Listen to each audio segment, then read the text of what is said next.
Ladies and gents, welcome to the show. With over 1 billion views on YouTube, Grammy Award winner in 2019, awarded by the Prime Minister of Jamaica, an order of distinction, one of the best to ever do out of Jamaica. Sean Paul, ladies and gentlemen. Well, go on. What's up, bro? I'm good, man. Thanks for having me. Thanks for giving me the time. Listen, man, thank you for giving us your time, man. I know you're busy. I know you're working on stuff, so it's a pleasure to have you joining us, man. Appreciate it, man. Right, so we're going to start with some quick fire questions. I'm going to go first. Cash is going to go second. So it's just going to be 1 for 1, 5 questions each. All right, cool. First question, fried dumpling or boiled dumpling? Boiled dumpling. No. Boiled dumpling? Yeah. Yeah, the boiled dumpling nice and tough. If you don't got no meat kind, you can pretend that it's meat if you season it up. It's nice and tough, you know? Can't get the boiled dumpling anything though. It just absorbs everything. With fried dumpling, you can put a little bit of sauce, a little bit of barbecue, jerk sauce, and it sucks it up like bread and thing. But yes, I'm trying to stay away from the frieds right now. You know what I mean? So I think that we saying jerk chicken versus jerk pork. Wow, wow, car. It was always jerk chicken for me, but I got introduced to, you guys remember Lady Pacha, right? Yeah. So Lady Pacha has a restaurant, a jerk spot that she do wild boar at. Not as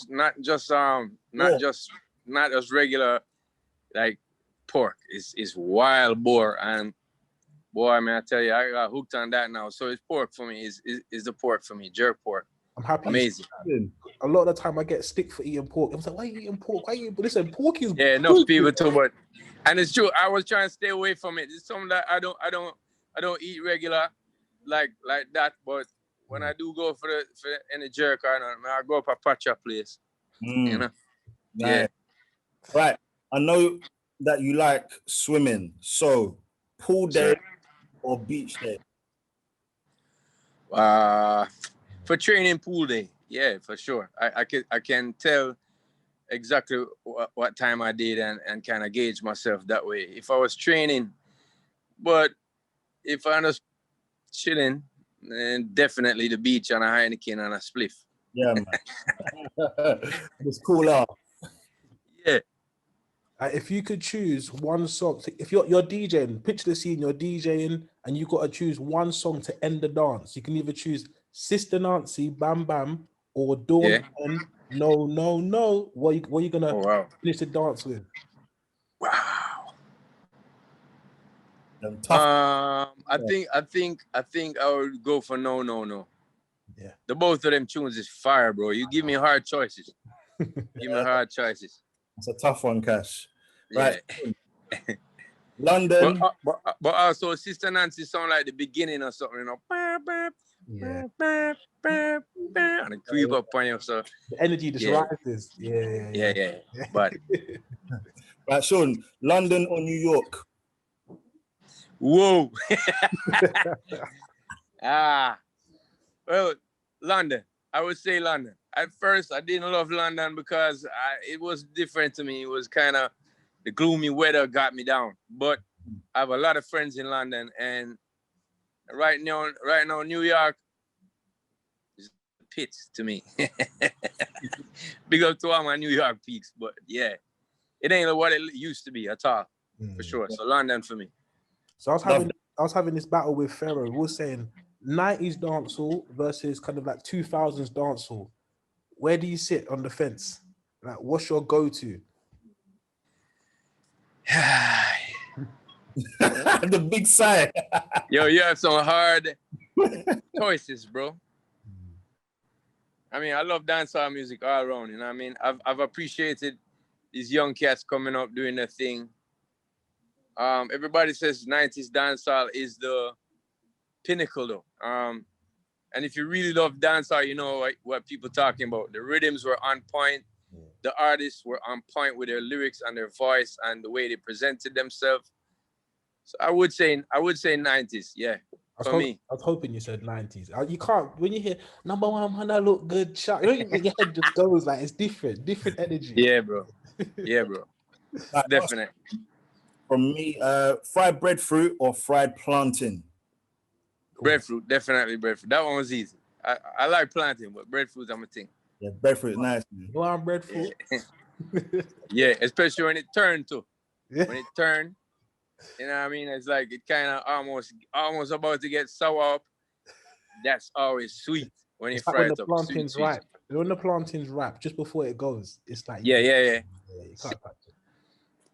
This is like this is my last one now. I've always wondered, like, what kind of person you were in the dance. I listen to your music, your vibe, and your energy, but are you the smoker in the back, or are you the excited one, wind up on girls on the dance floor, or are you kind of like the 45-minute, the stamina wine, the one who can hold it for like Yo, to tell the truth, bro, I've been all of those. Like when I was a kid, I was like up in the video, like we doing the thing, and then I started to learn that hey, them girls, you know what I mean? Yeah.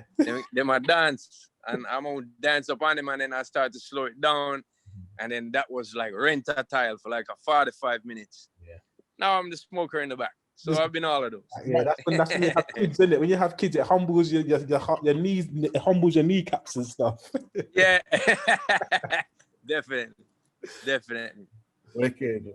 Well, listen, we need to talk about the Live and Livin album, which is dropping on the 12th of March this year. Yeah, bro. Second album dropping this year too, isn't there? Yeah, our next one is in May. It's called Scorcha. So Live and Livin is more hardcore dancehall, traditional dancehall sound, and also new school rhythms. Like people calling it trap dancehall, but I don't call it that. I just call it new sound. Yeah. You know, simple being we're kind of using the trap drums and those sounds to produce what we're doing right now.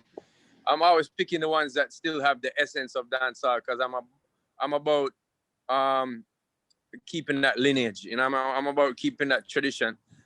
Even when you're pushing forth and you're doing new things, it have to sound like it have to have that sound and it have to have the root. You know what I mean? And that come from reggae.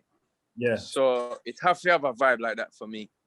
So anyway, this album is more hardcore. The next one is more poppy oriented. So over the years, I've had different fan bases, right? So, you know, I broke with hardcore dancehall music, and then I started to doing, you know, step outs like with the Beyonce them and these people who giving me a different look. I'm getting new fans. 10 years later, there's even younger fans coming on board, and they know me for the things like with Rockabye, with Clean Bandits and all of that. So I have different demographics that I kind of want to please, you know what I mean? And as an artist, I think it's good to do that. And so I've been also missing it my personal self, like missing doing hardcore, just like the whole album, just like the sound that it is right now and traditional stuff too. So Live and Livin is a hardcore dancehall album. If you like all the dancehall, the old school and the new sounding stuff, this is an album for you. You know what I mean? Features album people like Buju Banton, who's a hero to me. Somebody who's been through many trials in life, but still keeping it jiggy out there. And the song I did with him is called Crazy. And it's about us being crazy for the ladies. You know what I mean? Big up to Busy Signal. Busy Signal is the lead out single that we're going with. It's called a song called Boom. And you don't know, lyrical genius. That's what I call that dude. And style genius too. He has many different styles and things. So we've worked together before. And this is our next installment, which is a dope party tune, like girl tune. We're shooting a video soon. It's gonna be like white, full white clothes, you know, the champagne, bag of girl. If you need us, That may sound typical, but it just suits the song so well. So that's where we're going with it. Also got Intense on the album. Intense is like brand new to the scene. Everything he does right now is flying out here. And so I kind of want to present him to a larger crowd of people that might not know his work right now. His tone is just really cuts through. So similar to myself. So this is one of those that is kind of like the new dancehall soundtracks. I'm working with him and his team on it. We will shoot a video for that too. Just about little after the time that we shoot the video for the Busy song. I also got people like Serrani, Movado, Left Side, people who I revere in the business. I think They're excellent talents. They work hard. People like Scorcha, newer names, you know. So the album goes back and forth. There's Ward 21 on the album in the form of Suko, and Suko is a deep voice dude from Ward 21, and he also mixes quite a few things on this album. Big up to Massacre and Skilly Bang, who's on the album on one track with me, and that track was beat by DeMarco. So this whole album is a full dancehall collaboration. As I said, everybody who I work with, from the engineers to the producers to the artists themselves, I revere them. They inspire me still today, and I've wanted to work with everyone on this level, you know, and actually push this piece of work like this. So in a nutshell, that's that album. Who am I leaving out? Oh, Ching Ching, my first signee. Soto Bless from Dirty Rock Records Productions as well. And Rasta Joy and Lugaman. Lugaman is from Dirty Cup Crew, the original vibes for me, you know what I mean? Yeah. So I'm coming full circle with this one, with a real hardcore essence. And the undertone of the album is more like, it's a thing called collaboration over confrontation. So the album has a song on it called Lionheart, which I'm kind of discussing in it. The reasons I didn't do Verzuz, I said that it reminded me of clashing, and clashing reminded me of, to be honest, it reminds me when it's a big violent clash and we keep on using derogatory words and mention each other's mother and children, things like that, and life is so precious. I feel like that's like a slavery mentality, man, and people hated me for it. So I put out a song called Lionheart, and it really spoke to that you know what I mean, that whole concept for me, where more collaboration is what we should be doing, and less confrontation, less clash, because you know, seeing being that is a big part of our culture. That's a great thing, and it sharpened all us, what people would call MCs or rappers or DJ, yeah? It sharpened all of us, for sure. But there are people that didn't have to do that. Now, I used to have certain songs that would push those issues. I think the last one I released was in 2017 on my own label. It's called Jenna Level. And I'm talking about Bagger Gun Thing in that song there. But it just kind of dawned on me, you know what I mean? We're doing too much of that. And who am I speaking to? My own people. I mean, Bob Marley paved this great road, amazing highway for us to walk on, to take advantage of, to help to uplift Jamaica and feed people in need every day. Big DJs, people who make money. We help people out, you know what I mean? So I just seen that I've done it without clashing, and I've seen Shaggy done it without clashing. I've seen Coffee Come True doing it without clashing. Shensia also, even though she's had little tips here and there, she's not a clash artist, and she's not known for that.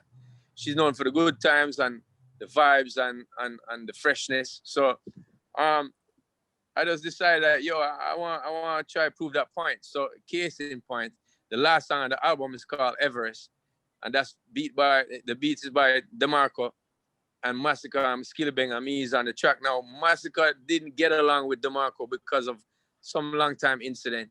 Mm-hmm. And also, Skilly Bang didn't really get along with Massacre because they were supposed to work and it didn't happen. And maybe I'm talking things that a lot of people don't even know. But you know, I kind of spoke to all of them. I was like, yo, check this out. I'm doing a unity thing. And I just want people to work who people think that they're not going to work together. So, for instance, Intense is on the album and Skilly Bang is on the album.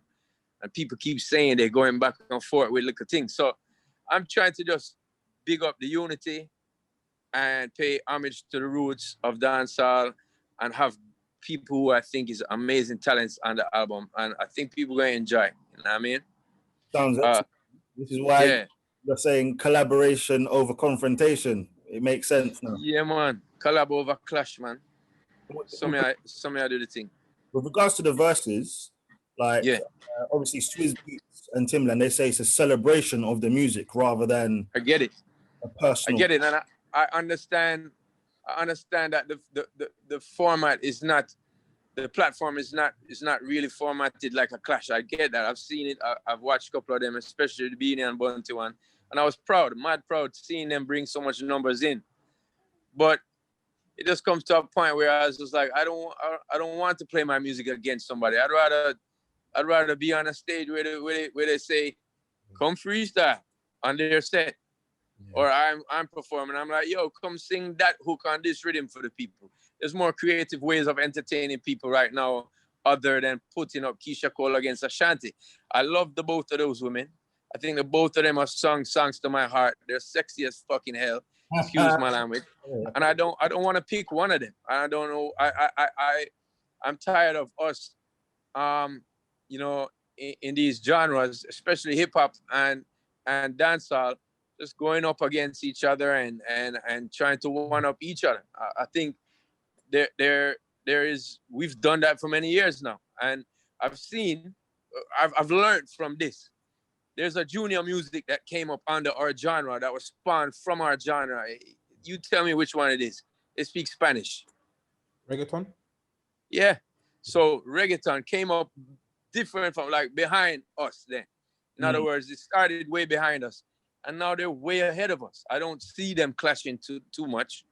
I see them working all together. I'll give you an example. I was invited to Faruko's album launch. Faruko is a big kind of reggaeton R&B / type of vibe from reggaeton world, from Puerto Rico, and he was like, yo, I want you to come to my album launch. And in Jamaica, to me, album launches are just small events where the press will come, you feed them and you give them drinks and you DJ a couple songs and it's over. So I was like, I don't want to go to this. And, you know, he begged me, and then they paid me. I believe they paid for the room and all of that. I went to this album launch and it was in a baseball stadium. Wow. Baseball stadium was full of fans. Wow. And everybody that was backstage was an artist that all of them knew and loved. So Daddy Yankee was there, Tego Calderon was there, you know, Faruko and his crew was there, Wissing Yandel was there, Don Omar was there, everybody was there. And it's something that I didn't experience in my own genre, really. Some, you know, if say Bounty Killer was dropping an album, you would mainly see at his album launch Alliance people. You wouldn't see other artists come there to support. And I was just like blown away by that fact that, you know, I met J Balvin there and we did a big song since. But I was blown away by the fact that, yo, these dudes are just working together and they ain't clashing. They're just cashing. They cashing in. It's not called cashing out or selling. So for me now, I'm like, you know what? I wish that would be dancehall. I wish that the two dudes, the two hottest artists that come up in the genre every year, didn't really have to be pit against each other by us, by the crowd. You know what I mean? And so this is my kind of steps. This is my being the change that I want to see in the world. You know, I've seen music execs come to Jamaica and they're like, yo, give me the two hottest artists. Let me see them.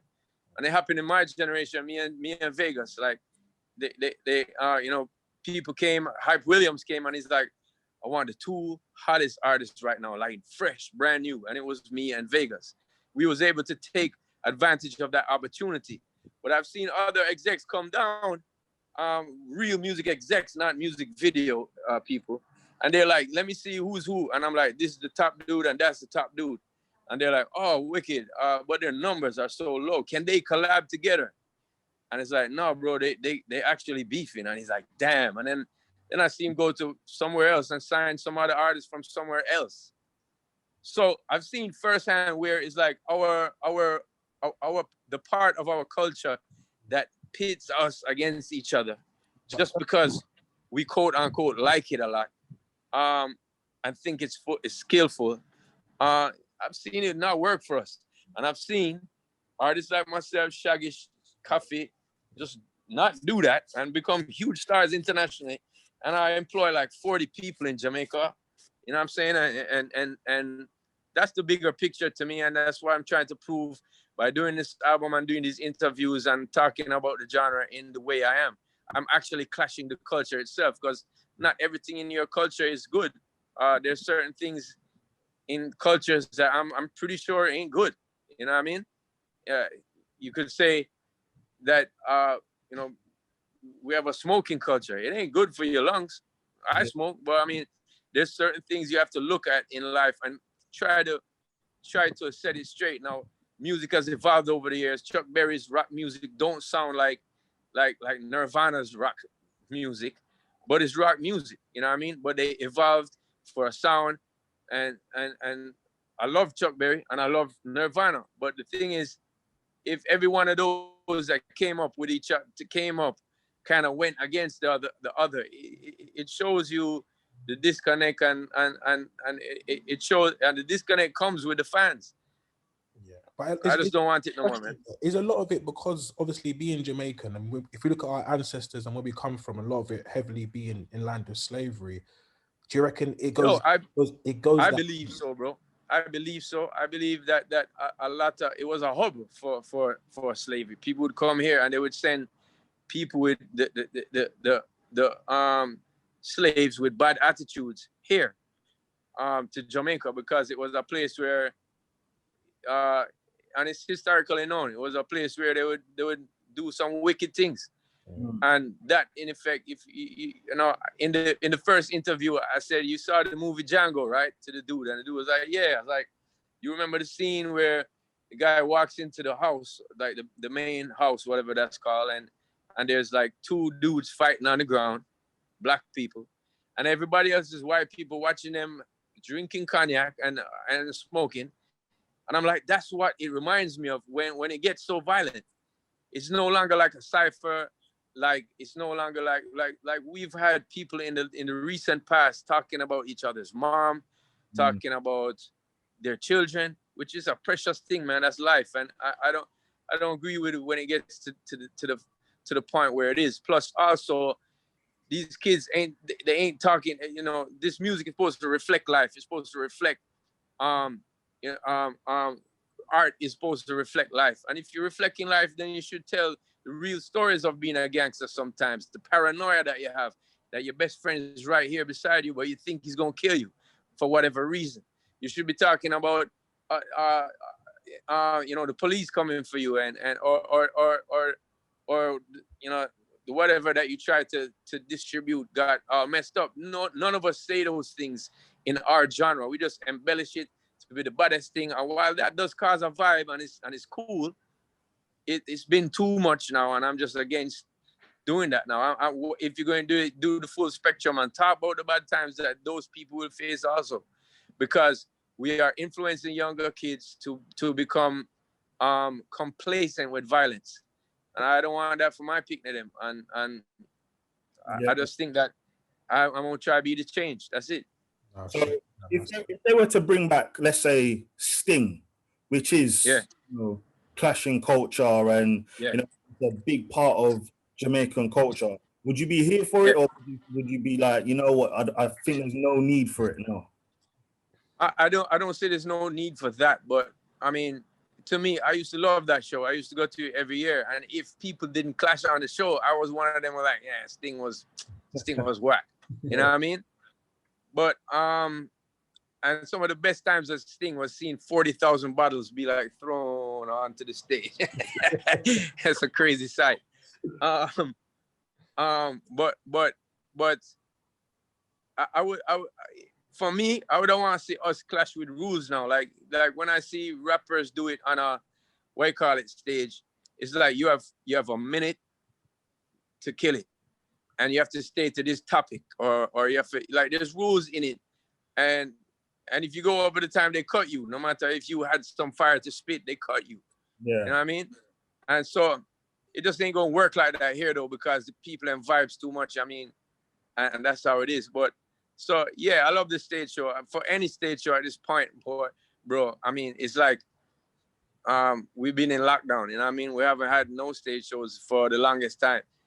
Liquor gatherings are also set to 15 people back again now. So like I'm in thirst for any stage show. So yeah, if it goes on, I'll be down for it. But yeah, talking of lockdown, I just want the artists them be conscious of the village they're in and the kids they're growing up when you do spit what you spit.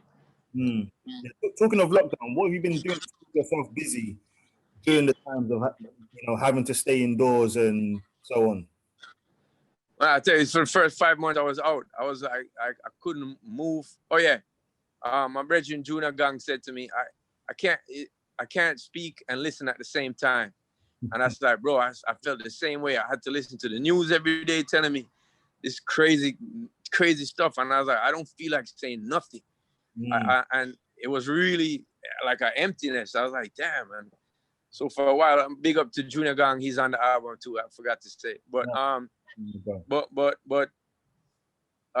after the 5-6 months, I started to kind of creep back to the studio. And then, a brethren of mine would say, yo, let's do an interview. And I was like, yeah, let me try. And then that's the interview that started everything now, which led to me singing Lionheart and then putting together everything else that we did. Big up to Bugle, who's on the album also. Forgot about it.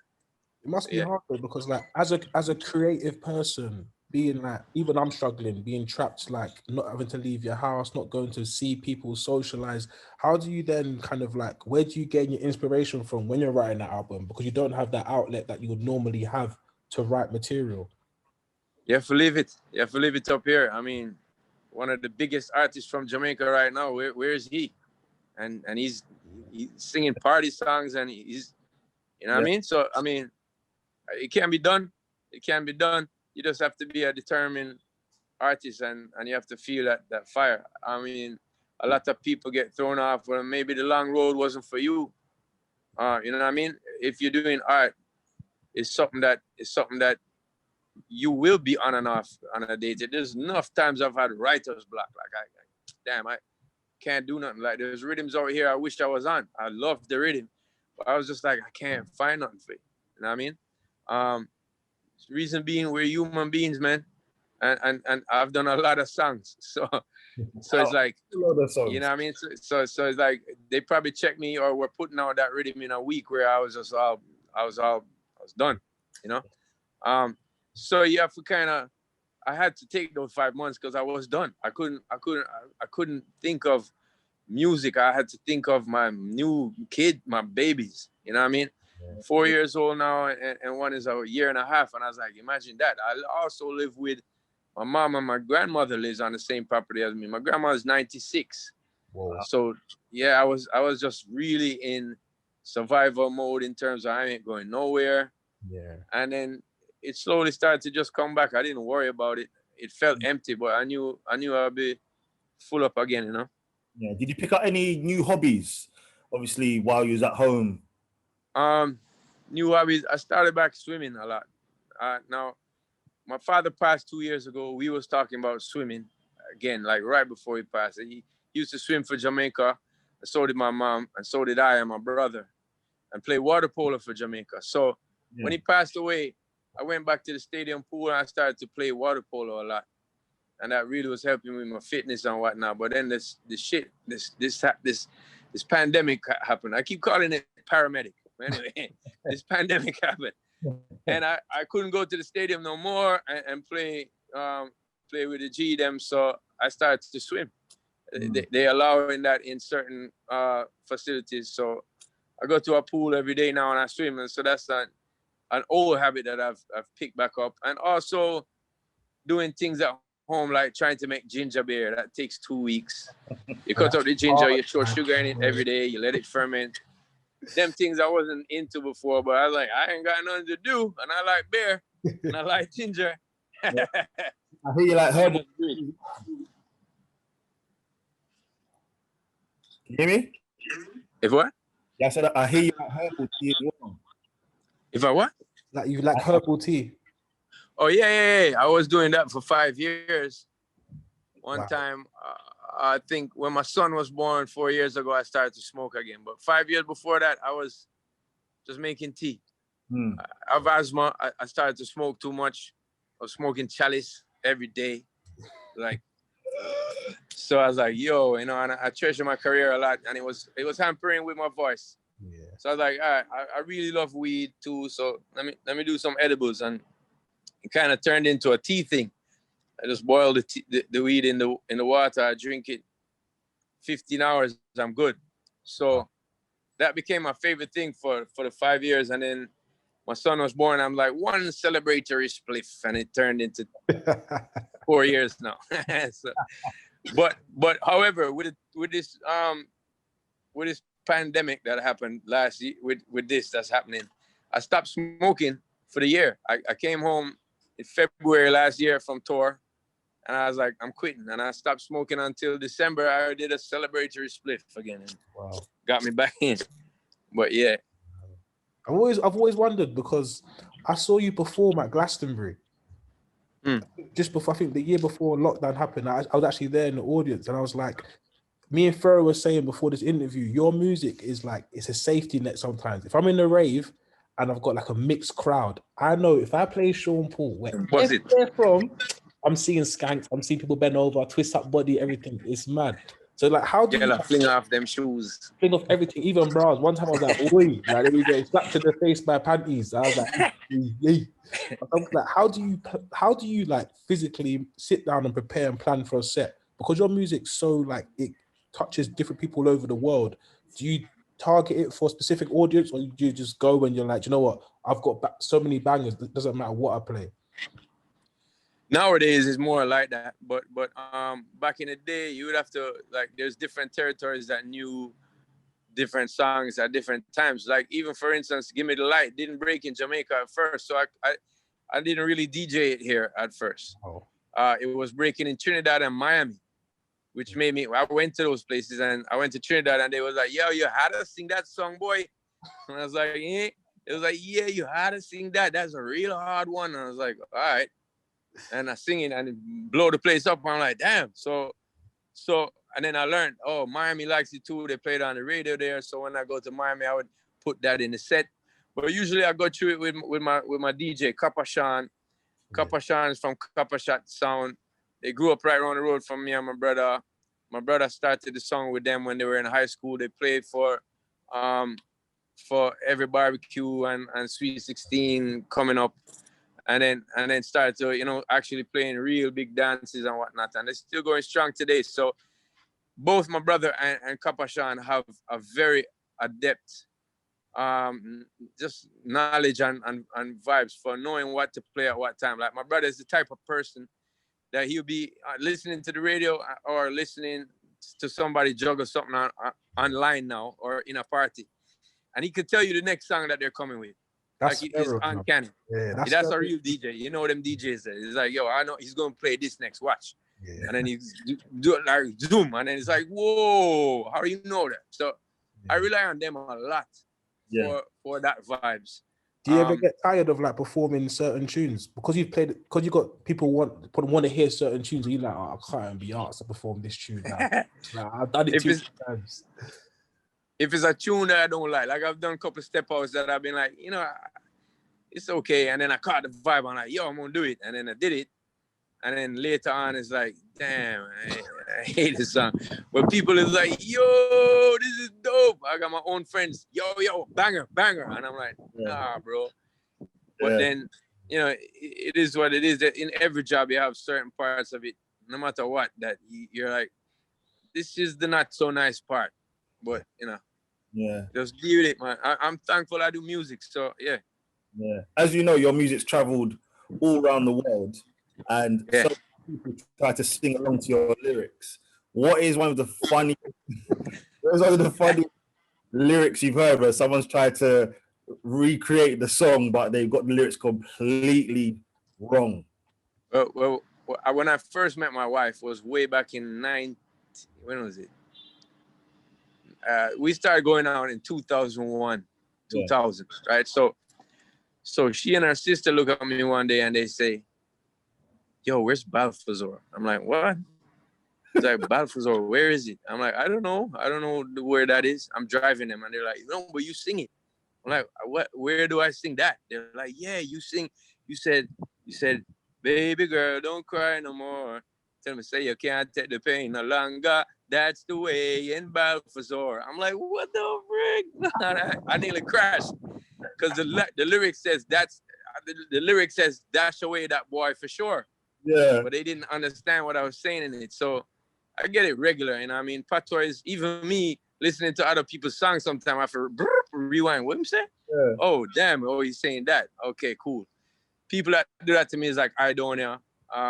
Sometimes I wonder what I'm saying. I rewind and oh, yeah, I understand now. You know, patois is a dialect then that changes every now and then. And we use African dialects and chop up the English that we've learned. And it's like, it changes all the time. Back in the day, one of the most noticeable words to say in Jamaica, especially when tourists come down, yeah, everything Irie, man, Irie. Yeah, and we had it all over T-shirts for years. Yeah. But it didn't stay that way. Now it's the Schweppes. You know what I mean? So people like, yeah, man, the Schweppes, man. You don't know it's the Schweppes. I'm like, what does that mean? You don't know the Schweppes? I'm like, all right. So it changes. And I can get it. I understand it.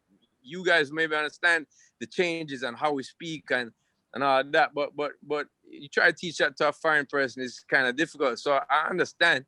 And the same way, I like certain reggaeton songs. I don't know what they're saying in it. You know, I just don't speak Spanish. So there's bound to be that. But music has a vibe, like just like with those Spanish songs. Some of them are just like, I love this song. I don't know what they're talking about. It could be the worst topic I ever heard of. Yeah. But or something I'm morally not down with. But you know, I just like the vibe. I was thinking when I saw you at Glastonbury, I think you performed Temperature. And I feel like it's the job interview right now. Like, it was amazing. Like, I loved it. But I feel like I should have been on stage. And I feel like this is my time to show you why I should have been on the stage. Like, I feel like I could have been there doing the clapping. I've got my CV next to me. I'm going to show you. I need some feedback. Because I feel like if you want to take it to the next level, my Instagram's I'm Cash Jones, basically. So, what do you reckon? Yeah. Some feedback. Where is it? On the clapping? Can you see, yeah? Can you see? On your phone? What's that? You can see, yeah? Oh, no, I don't see you. Where you at? Oh, now I see you. Cool. Sorry. Yeah. Yeah.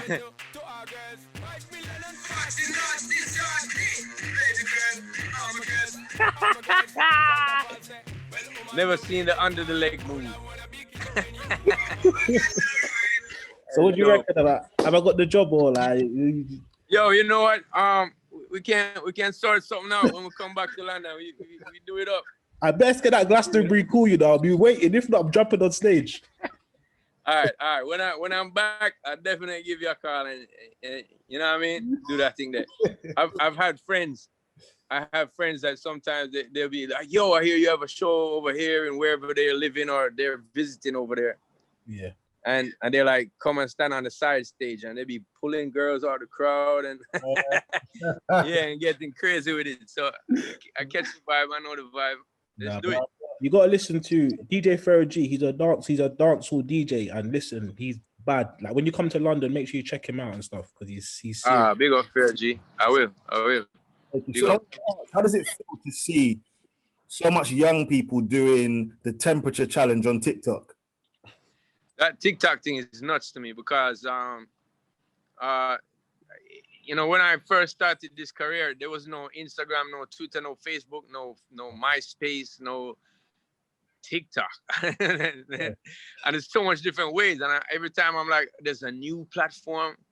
What the frick? And because I was slow to Twitter, I really was. And when people would show me, yo, this Twitter, check it out. I'm looking, I'm like, people are saying this is what I'm eating for lunch today. It was ridiculous to me. Mad. And I got into it slow. You know what I mean? People started showing me, yo. And then when I got into it, it was because of what people actually think. I was like, oh, I'm glad I know what this or that person thinks like now in terms of their tweets. You can kind of tell how deep they are or not, kind of vibe, or how funny they are or not. So I got into that. Then I got into Instagram because of the pictures. Love the pics, love the profiles and thing. And then for TikTok now, I was like, oh, what is? I'm like, what is? I don't fully get it. I don't even understand it. I'm like, so what? And then up to when it started, like last year, I'm actually on a song that broke on TikTok first. The rhythm broke on TikTok is a song called Dream Girl by Ear Size. He's an artist from the Caribbean, from Curacao. And when that rhythm apparently was on TikTok for a while, and you know, ladies was doing this thing, and it became so popular that a company just put Ear Size on it, and he's like, "Yo, shout Sean Paul, shout Davido," and we both went on it. And now I understand the power of sorry. No worries. Sorry. Yeah. Now I understand the power of TikTok and that platform on social media. Social media in general is a huge thing, but with everything, it's kind of like comes with its own little way how to do it to get attention and to kind of get your story across. So it's been kind of, I've been skipping rope trying to find out how to do some of these things and be a big, you know, a big Instagrammer. Instagram's dangerous though, man. That explore page, boy. Yeah. Trust me. Trust me. It gets me. I like people. Wife is like, yo, who you following? I follow a whole heap of woman. Yeah. I follow a lot of ladies. I'm like, I explained to her that it's like the new Playboy for me almost. You know, Playboy was pretty tame. And so are some of these pics. Like there's some ladies who have their profile pics nothing but their face, which is beautiful, and their butts, which is beautiful. And I'm like, I just do that instead of buy a Playboy now, or a penthouse. You know what I mean? How is it okay with this? Oh, that's funny, man. Oh, yeah. Do you ever get in trouble from the missus? For the what? Do you ever get in trouble by the wife? Oh, all the time, man. She's the boss. You know how that go. Yeah. Yeah. She says jump, you say how high. Exactly. We're the boss until you get married, and then she's the boss. Yeah. You have to learn that quick. We're going to wrap up shortly. Just wanted to ask you a few more questions. Yeah, UK dancehall is on the rise over here. A lot of young Jamaicans, well, you know, their parents are from the Caribbean. They're making music that is true to their background. And what advice would you give to anyone over here who's trying to make UK dancehall music? You know, I love it. It makes me know that this music has broken. I mean, look at hip hop. Started in the Bronx. Yeah, arguably dancehall or reggae people kind of helped it to evolve to the point where it was. But it broke in the Bronx. Then it went to Brooklyn. Then it, you know, all over the place in New York. Then LA, then Miami, and then Atlanta, and then it's just like everybody in the States, and then Germany, and then you know what I mean. So it just proves that the genre is getting huge, and we're gonna have to stay on our toes, because just like what happened to New York, after a while the sound moved down south, and it's like New York cats is kind of like fighting for their space. So I don't think that would ever happen here. We have and even in New York, when you go there and you listen to the radio, they playing the down south stuff when it became popular, but they was also playing their own peeps.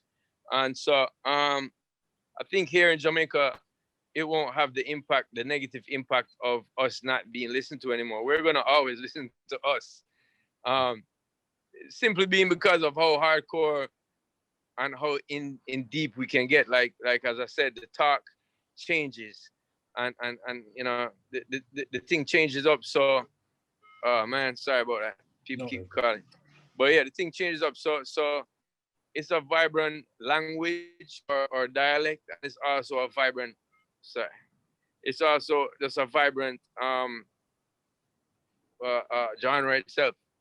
That's what I love about it. Are you listening? So big up to everybody doing dancehall in the UK. Like, I mean, to me, Stylo G started off in the UK, and then he came here. I really like when people come here to get the real vibes. Like, I know an artist in Germany named Gentleman, and Gentleman does straight dancehall music and reggae. Yeah, but he comes here. Stoneboy as well. Stoneboy I have respect for. He comes to Jamaica. He just came here the other day. And big up to him. He's on the album. He's the only person that's not Jamaican that's on the album. And it's because he came here, sat right here, right about here, and was listening to us play the album in there, and he was like, "Yo, I have to get on this album, bro." And I'm like, "Yo, it's done," and he bad me up. So big up Stone Boy. Yeah, man. Shouts to Stone Boy.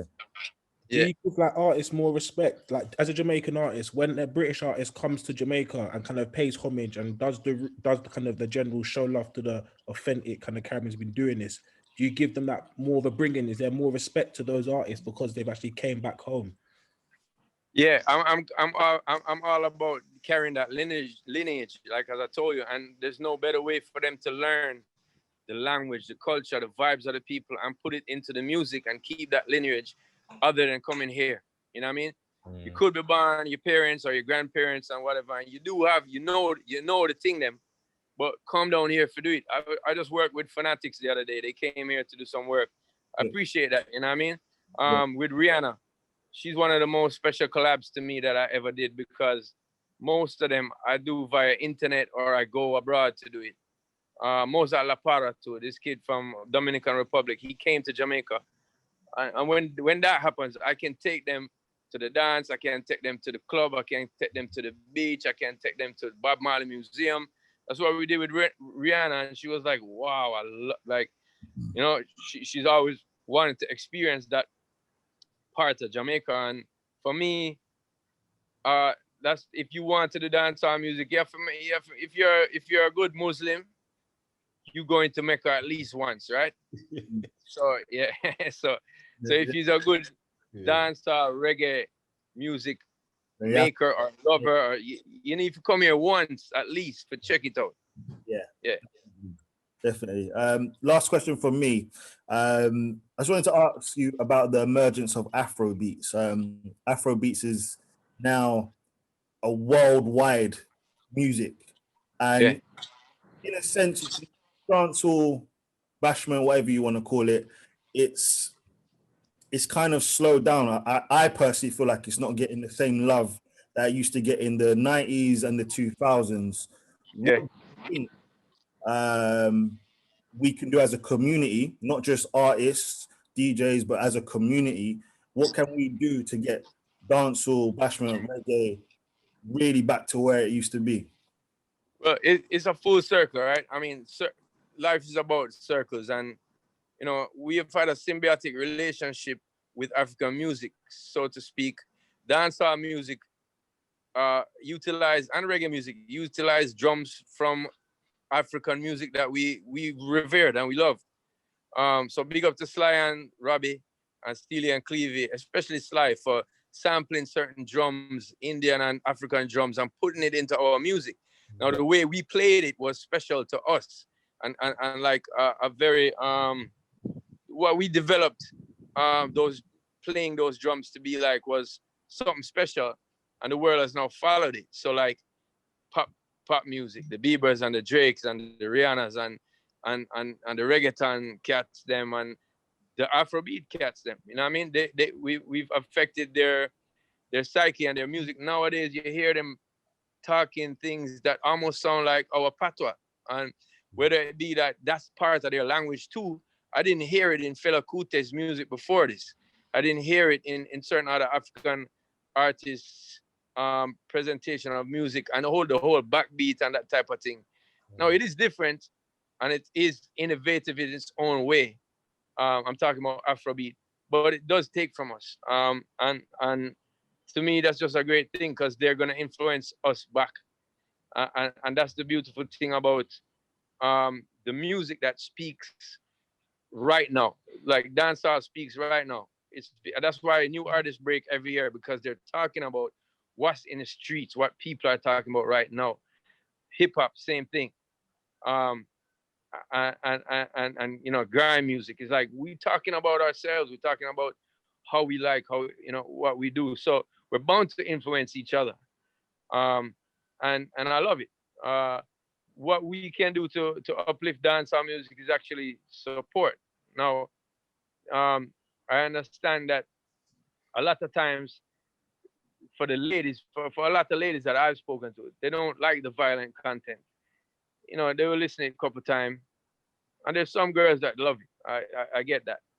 But a lot of ladies that talk to me are like, we like you because you don't make me feel like when I'm going to the dance, I'm gonna need somebody. I want to go to a dance without nobody and hook up with somebody. And Yeah. your music allows me to feel that way and do that. I feel free. I feel like I can dance and rub up.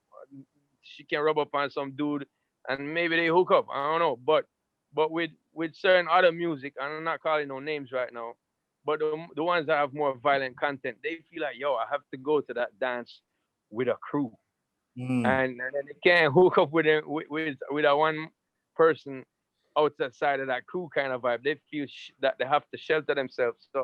So we could support each other a lot more. But also, what I'm doing with this album, I'm hoping that it shows that we have hardcore content, but you can still feel safe because all of us are working together. You know what I'm saying? Yeah, So definitely. what else can we do to big up the thing? Yeah, sing less violent stuff for Mm. me, and the people support people who love and support it. You know what I mean? Don't give up on it. Yeah. Support it. What are you, Fela Kuti or Bob Marley? Definitely Bob Marley. I mean, Fela Kuti is amazing too, but Bob Marley, I'm a hero, bro. If he didn't do what he did and say the things he said that last so long as a prolific statement, none of us would be here right now. Bob is a prophet, None of man. our genre would be here. I got one more question. If you had any advice for your 16-year-old self, what would you tell yourself? Do it, bro. Yeah, I mean, I wouldn't take back nothing I've done in my life. There's good times and there's bad times, man. And the bad times forged me into the diamond that I am, the dirty rock. So, you know, I think a lot of people nowadays, like millennials as they call them, when hard times come around, they tend to think that their life is over. Um, but my mom taught me as a kid, say, life is about ups and downs, and you have to learn to ride the waves. When you're up, that's great. Remember those times because you may go down soon. And it's something that stuck with me for all of my life. So yeah, I wouldn't change a thing. I'd tell him, keep doing what you feel like you must do. Listen to the voice in yourself. 100%. Yeah, man. Well, live and living. Yeah, Yeah, man. man. So, Looking forward to it. Looking forward to see, it. if what? Looking forward to it. Oh yeah, thank you, bro. And I call it live and living because for the people that say the genre is dead. Mm. You know Yeah. what I mean? I want to show you some UK artists, man. I want to show you like Alakai Harley, Super Nitro. We got a lot of UK talent that I feel like you should definitely send your way. So you should Cool. hit me and Fer up on the Instagram, and we can just send you artists and people just to kind of listen to because there's some good talent in the UK. A lot of UK We dance. will do, bro. Yeah, We will do. I will check that out. cool. Definitely. Wicked. Sean Paul, thank you for your time, sir. Man, big up, Thank man. you for your time too. I appreciate, man.